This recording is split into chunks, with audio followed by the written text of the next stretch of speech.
What's up, everybody? Alex Garland's Civil War is finally here. That first trailer really got my hopes up for this movie, and as we get into my review here, you should know there will be spoilers in it, so now that you've been warned, let's get into the movie. Kicking things off, I'm going to address the things I didn't like, my cons for the movie, which there's only two, but one of them is a pretty major issue. I'll save that one though and get my more personal, nitpicky one out of the way first.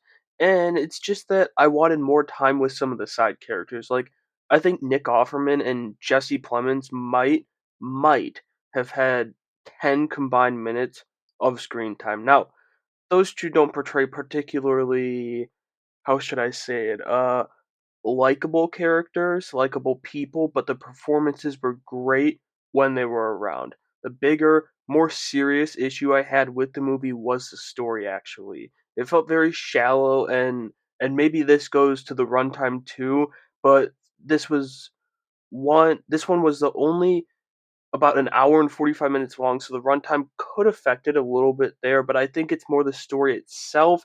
It felt like they kind of built a 500 or 1,000, anything above that piece puzzle on a space meant to build, 100-piece puzzles on. Well, let's move on to my pros section for the movie because while I didn't love how the story came together, there were still quite a few things I really did enjoy with the movie. First one being the visuals. Alex Garland delivered a great IMAX experience with this one.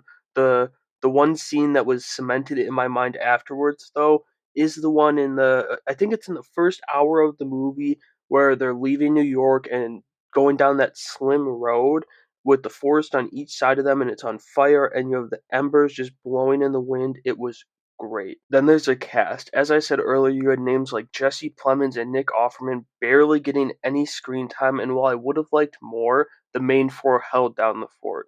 Kirsten Dunst and Stephen McKinley Henderson were really good, but it was Wagner Moura who's had a great little stretch here with both this and Mr. and Mrs. Smith being really good in both, and also Kaylee Spaney, I hope I pronounced her last name right, who just stole the show for me personally. Finally, I absolutely love the sound in this movie. All of it, with the sound effects taking full advantage of knowing this movie's prime viewing form is going to be IMAX and you can really just go to town with it. It was great. The soundtrack was really solid too. And so that'll do it for my review of A24's Civil War. Honestly, this one joins Monkey Man, unfortunately, as movies I was really looking forward to that disappointed me, but were still good. And maybe that's something I need to do where I'm overhyping myself and I need to bring it down a bit. But let me know what you thought of this movie down in the comments below and make sure you have a great day.